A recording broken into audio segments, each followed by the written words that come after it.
Hi, this is a story from my Dungeons & Dragons game. Here are the player characters.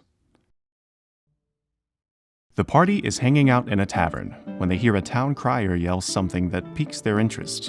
A merchant company called the Gilded Dawn is looking for new mercenaries.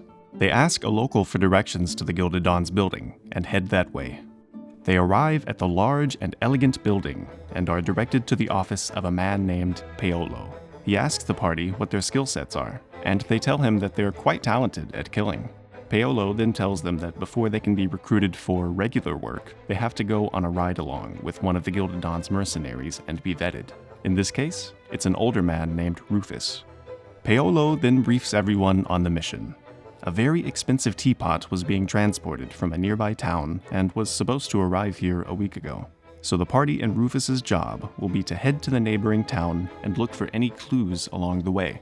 The party doesn't have any horses, so they tell Rufus to meet them by the stables so they can buy some.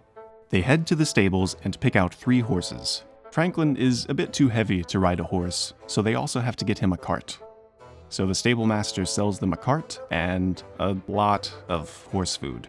With their newly acquired steeds, they meet up with Rufus and begin their journey. Over the course of the day, they get to know Rufus a little bit, and he tells them how the Gilded Dawn operates. At some point, they see something odd in the road, tracks that appear to have come to a sudden stop and then veer off into the woods. Upon further investigation, they also find some blood splatter on the road. They follow the tracks into the woods, assuming that this is probably the missing shipment. After a few minutes, they see that the tracks lead to some kind of crudely constructed fort. They aren't sure what's inside, so they devise a plan. Franklin will approach the gate by himself while everyone else hides in the trees. Franklin announces himself, and after a few moments, 2 goblins peek over the walls. One of the goblins seems to take notice of Franklin's glaive and cries out, "The man with a glaive!" and the other one starts shrieking. Franklin, having never seen these goblins in his entire life, asks them why they're screaming. The goblins start spitting at Franklin and insulting him, while he tries to tell them that he has no clue what they're talking about. The goblins tell him to take his weird magic elsewhere, or else their new god will strike him down. Franklin, equally confused and intrigued, asks them about their new god. The goblins tell him that they found a fancy teapot and are going to destroy it so it can ascend to godhood and bless them with infinite food and gold.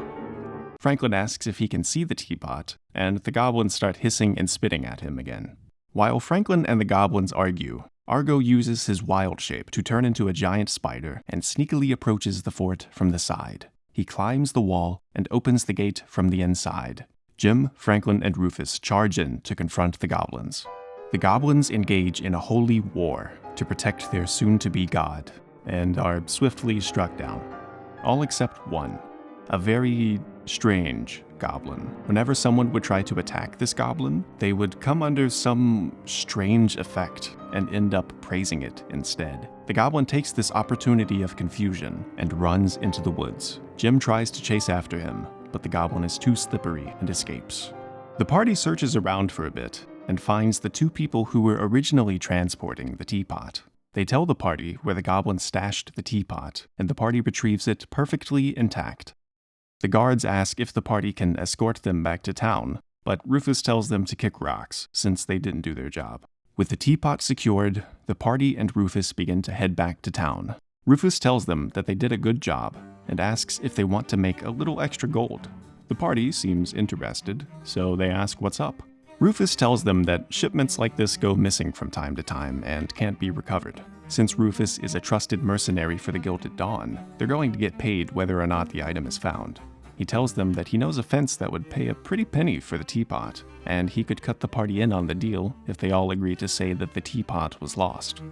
The party takes a moment to discuss the offer, but it seems fishy. They gather that this is probably Rufus testing their loyalty, so they decline the offer. Rufus confirms that it was indeed a test, and they all head back to town and deliver the teapot in one piece. Paolo is pleased, and the party gets paid and becomes officially vetted mercenaries for the Gilded Dawn.